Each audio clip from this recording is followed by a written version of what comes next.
जय हिंद मेरे प्यारे दोस्तों, हमारे इस चैनल एक्सटीएम में आपका स्वागत है। देखिए, union public service commission UPSC के द्वारा यहाँ पर नोटिफिकेशन अपडेट किया है। किसके लिए नोटिफिकेशन अपडेट किया गया है? Combined medical service selection examination. कब इसका नोटिफिकेशन अपडेट किया गया? 19 फरवरी 2025 को। देख लेंगे आपके फॉर्म फिल करने के लिए यहाँ पर कौन कौन सी इंपोर्टेंट पॉइंट है इसके अंतर्गत पर निकल के आ रही है, कौन इसके लिए एलिजिबल है।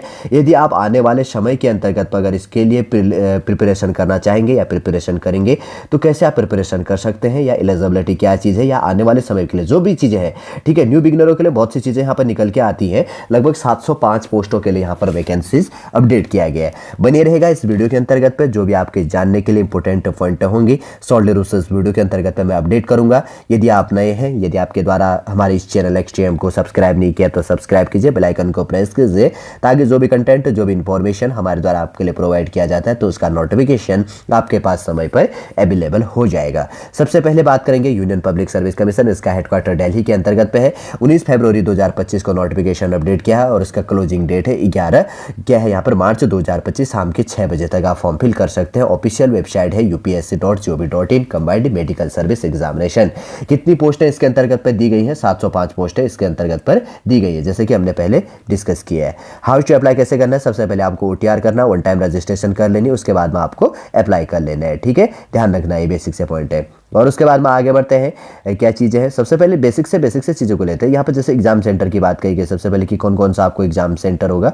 यहाँ पर देखिए, आपका जो भी स्टेट है, स्टेट के अंतर्गत पे 41 एग्जाम सेंटर बनाए गए। नियरेस्ट आप इसके अंतर्गत पे देख लीजिएगा कि आपका कौन सा चीज़ है। देखिए, वैकेंसीज की बात करेंगे, काफ़ी इंपॉर्टेंट हो जाता है। Medical officers grade in general duty, medicals officers सबके जो कार्डर के अंतर्गत पर, ऑफ सेंट्रल हेल्थ सर्विस के लिए 226 पोस्टें हैं। और उसके बाद में असिस्टेंट कैटेगरी फर्स्ट के लिए, कैटेगरी सेकंड के लिए है assistant divisional medical officers in the railway, 450 post है। सेकंड है इसी के साथ पे कैटेगरी सेकंड के अंतर्गत पे general duty medical officers in new Delhi municipal council के लिए 9 पोस्ट है। फिर उसके बाद में general duty medical officer grade second in municipal corporation of Delhi के लिए 20 पोस्ट टोटल दी गई। टोटल कितनी पोस्ट है यहाँ पर काउंट कर लेंगे तो 705 पोस्ट है, 705 पोस्ट इसके अंतर्गत पे दी गई है। जैसे यहाँ पर कैटेगरी वाइज कुछ वैकेंसियाँ यहाँ पर रिजर्व है। जो कैटेगरी है 18 पोस्ट और 9 पोस्ट जैसे कि यहाँ पर दिया गया। और जो भी है लो विजन संबंधी या पसंद बेंचमार्क डिसेबिलिटी जो भी यहाँ इसके अंतर्गत पे कहा गया तो उससे रिलेटेड है। और उसके बाद में यहाँ पे विजन संबंधी जो चीज़ें कैटेगरी के फिजिकल विथ बेंचमार्क डिसेबिलिटी के अंतर्गत पे, तो यहाँ पर थोड़ा सा वैकेंसीज अपडेट है। जैसे 9 वैकेंसीज यहाँ पर 9 वैकेंसीज के अंतर्गत पे अपडेट है अलग अलग चीज़ के लिए, थोड़ा सा आप इसको ध्यान में रखना। और उसके बाद में पढ़ लेना आप थोड़ा सा पॉज करके, ठीक है। सिटीजनशिप को थोड़ा सा ध्यान पर रखना, आपका एज लिमिट काफ़ी इंपॉर्टेंट हो जाता है, एक बार पढ़ लेते हैं। A candidate for the examinations must not have attained the age of 32 years as on 1st August 2025. The candidate must has been born not earlier than क्या कहा गया 2 अगस्त 1993 के अंतर्गत पर, ठीक है। थोड़ा डेट ऑफ बर्थ 1993 और साथ में क्या कहा गया, however for medical officer grade in general duty medicals officers sub cadres of central health service the upper age limit must not exceed, मतलब इससे अधिक नहीं होना चाहिए 35 एज ऑन 1 अगस्त 2025 के अंतर्गत। जिसको एज रिलैक्सेशन है इसमें एज में छूट दी जाती है, थोड़ा सा आप देख लेना। आपका जो भी कैटेगरी है जैसे schedule caste, schedule type, economical weaker section, other backward class या जो भी चीज़ें होती है, जिसका एजुकेशन क्वालिफिकेशन अब इंपॉर्टेंट हो जाता है।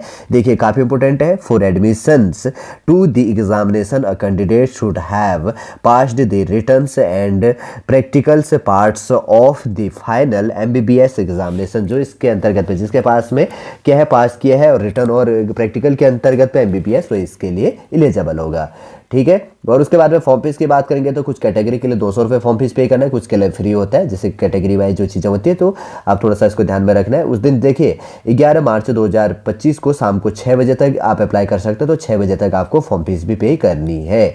ऑफिशियल वेबसाइट प्रोवाइड कर दिया कैसे आपको अप्लाई करनी है। सबसे पहले OTR वन टाइम रजिस्ट्रेशन करना है, तब उसके बाद में आपको अप्लाई करनी है। इंपॉर्टेंट पॉइंट है तो वैसे अपडेट हो गई है। थोड़ा सा शायद सिलेबस बेस के अंतर्गत कुछ चीज़ें यहाँ पर बटी होंगी तो उनको भी हम इसके साथ साथ में देख लेंगे। सबसे पहले है आपका रिटर्न एग्जामिनेशन 500 मार्क्स का होगा, जिसके अंतर्गत पर आपको 200 मार्क्स के आपके इनके अंतर्गत पे पेपर होंगे। जैसे कि लिखा गया है कि the candidate will taken the written examination in 2 papers, इस पेपर्स कैरिंग, मतलब इसके अंतर्गत पे जो आपका पार्ट फर्स्ट है कितना होगा 228 मार्क्स का 2 पेपर होंगे। 250 मार्क्स का 250 नंबर का 2 पेपर होगा। 2 आवर्स का 2 घंटे का आपका पेपर होगा। फिर उसके बाद पर्सनैलिटी टेस्ट होगा, 100 मार्क्स का आपका इसके अंतर्गत पर टेस्ट होना है। देखिए जैसे कि यहाँ पर दिया गया है पेपर फर्स्ट के अंतर्गत में 250 50 मार्क्स का जो यहाँ पर है 120 मिनट्स का आपको टाइम दिया जाना है। तो आप देख लीजिए आपका जो भी इसके अंतर्गत पर कहा गया है, जैसे जिसमें 96 क्वेश्चन आपका जनरल मेडिसिन से रिलेटेड होगा और उसके बाद की बात करेंगे 24 एक्सेट्रा इसके अंतर्गत पे अपडेट होगा। ठीक है, आप देख लेना इसके अंतर्गत है पेडियाट्रिक्स जैसे यहाँ पर कहा गया है 24 फ्रॉम पेडियाट्रिक्स। और उसके बाद में बात करेंगे तो जो सिलेबस फॉर पेपर फर्स्ट के लिए जो कहा गया है, तो ये टॉपिक है यहाँ पर अपडेट है। आप MBBS वाले हैं तो आप जानते हैं इसके लिए आपका सिलेबस है। उसके बाद में पेपर सेकंड जो इसके अंतर्गत पर अपडेट है, तो जो कहा गया है जो अलग अलग पार्टों पर यहाँ पर डिवाइडेड किया गया, जो 40 क्वेश्चन फॉर ईच पार्ट से यहाँ पर अपडेट होनी है। और जो भी यहाँ पर कहा गया थोड़ा सा ध्यान रखना, हर पार्ट से यहाँ पर अपडेट होगा। फिर उसके बाद में आगे जो है इंटरव्यू का जो सेक्शन है वो चीज़ अपडेट हो जाता है। देखिए विजन संबंधित थोड़ा सा कहा गया कि विजन का थोड़ा सा आपको ध्यान में रख लेना है, क्या चीज़ें विजन होती हैं। और सिलेबस को डीपली यहाँ पर दिया गया है, टू द पॉइंट यहाँ पर बात की गई है। वैसे तो जानने के लिए जो इंपॉर्टेंट पॉइंट है ना इस वीडियो के अंतर्गत तो हमने देख लिया है, क्या चीज़ें हैं, क्या सर्विस, अलग अलग सर्विसों के अंतर्गत पे वैकेंसीज का कुछ बात कहा गया। फिर उसके बाद में कुछ इंस्ट्रक्शन ऐसे अपडेट किया गया। लेकिन मेडिकल सर्विस सिलेक्शन के लिए UPSC union public service commission के द्वारा मेडिकल सर्विस सिलेक्शन बोर्ड के अंतर्गत जो वैकेंसीज अपडेट किया गया है, कंबाइंड मेडिकल सर्विस एग्जामिनेशन जिसको कहेंगे, 19 फरवरी 2025 को जो भी आपके फॉर्म फिल करने के लिए इंपॉर्टेंट पॉइंट थी 705 पोस्टों के लिए। बेसिक सा नोटिफिकेशन देख लिया, एलिजिबिलिटी देख ली, कब से कब अप्लाई कर सकते हैं, फॉर्म फीस क्या होगा, थोड़ा सा लास्ट में हल्का सा सिलेबस भी इसके अंतर्गत पे देख लिया है। और MBBS जिसका है तो वो जानता है कि इसका सिलेबस क्या है। अगर आने वाले समय पर हमारे पास में टाइम अवेलेबल होगा तो डीपली हम इसका सिलेबस प्रोवाइड करेंगे। लेकिन अभी जो फॉर्म फिल करने के लिए बेसिक से पॉइंट है पूरा इस वीडियो के अंतर्गत तो हमने अपडेट किया है और सॉलिड रूप से आपको समझ में भी आ गया होगा। यदि आने वाले समय पे आप प्रिपरेशन करेंगे तो उसके लिए काफ़ी इंपॉर्टेंट यहाँ पर पॉइंट हो जाती है और कुछ नई पॉइंट आपने यहाँ पर सीखने को भी मिला होगा। चलिए दोस्तों, पूरा इन्फॉर्मेशन हमने इस वीडियो के अंतर्गत पे रिलेट कर दिया। यदि आज का वीडियो आपको अच्छा लगे तो लाइक कीजिए, कमेंट कीजिए और हमारे इस चैनल XTM को सब्सक्राइब कीजिए। वापस हम नेक्स्ट क्लास के अंतर्गत आपसे मिलेंगे। जय हिंद, जय भारत।